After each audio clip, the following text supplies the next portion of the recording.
बिस्मिल्लाहिर्रहमानिर्रहीम। अस्सलाम वालेकुम। कैसे आप सब लोग? अल्लाह के फ़ज़ल से उम्मीद करती हूँ आप सब ठीक होंगे। अल्लाह ताला हम सब पर अपनी रहमतें और बरकतें नाज़िल फ़रमाए। तो जी आज मैं आपके लिए बना रही हूँ रेड बीन सैलड, जो कि बहुत आसान है बनाने में और बहुत ही अच्छा होता है हेल्थ के लिए। गर्मियों में बहुत अच्छा सैलड है। तो रेड बीन सैलड बनाने के लिए आपको बंद गोभी चाहिए, जो कि मैंने बारीक काट ली है। खीरा मैंने बारीक काट लिया है। टमाटर बारीक काट लिए हैं और प्याज को बहुत बारीक सा काट लिया है। और लेमन ले लिया है 1 अदद। और रेड बीन्स जो हैं और मायो ले ली है मैंने, मायोनीज़ ये यूज़ होगी। और रेड बीन्स जो हैं वो मैंने बॉईल करके गला के रख लिए हैं अपने पास। तकरीबन 2 कप हैं रेड बीन्स के। और वो मैं डाल रही हूँ सबसे पहले बाउल में। रेड बीन्स डालने हैं आपने, तकरीबन 2 कप हैं ये मेरे पास। और फिर इसके बाद आपने क्या करना है, आपने सबसे पहले लेमन का जूस जो है वो रेड बीन्स पे डाल देना है।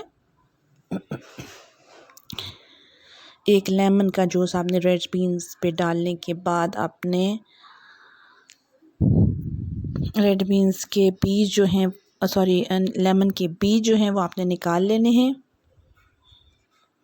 और बाकी का जूस आपने सैलड में डाल देना है। उसके बाद ये तमाम वेजिटेबल्स जो मैंने काटी हुई थी, टमाटर, प्याज, बंद गोभी, खीरा, ये तमाम चीज़ें आपने शामिल कर देनी हैं रेड बीन्स के साथ।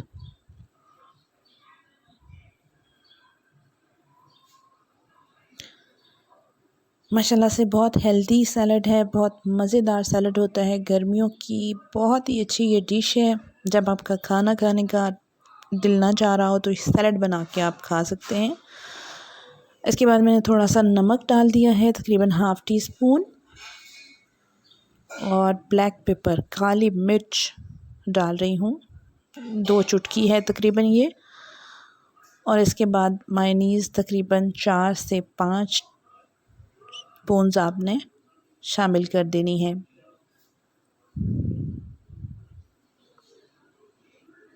बहुत इजी है ये सैलड बनाना और बहुत मज़ेदार होता है। आप ज़रूर ट्राई कीजिएगा। घर में अक्सर शादियों वगैरह पे ये सैलड मिलता है, या बाहर होटल्स वगैरह पे आप लोग जाएं तो घर में बना कर खाएं तो क्या ही बात है। माशाल्लाह से अल्हम्दुलिल्लाह से सारी चीज़ें बहुत प्यारी लग रही हैं। देखिए मिक्स होने के बाद कितना अच्छा कलर लग रहे हैं सब। तो हमारा सैलड अब रेडी हो चुका है। यकीनन आज की रेसिपी आपको पसंद आई होगी। मुझे दुआओं में याद रखिएगा। खुश रहिएगा। अल्लाह हाफ़िज़।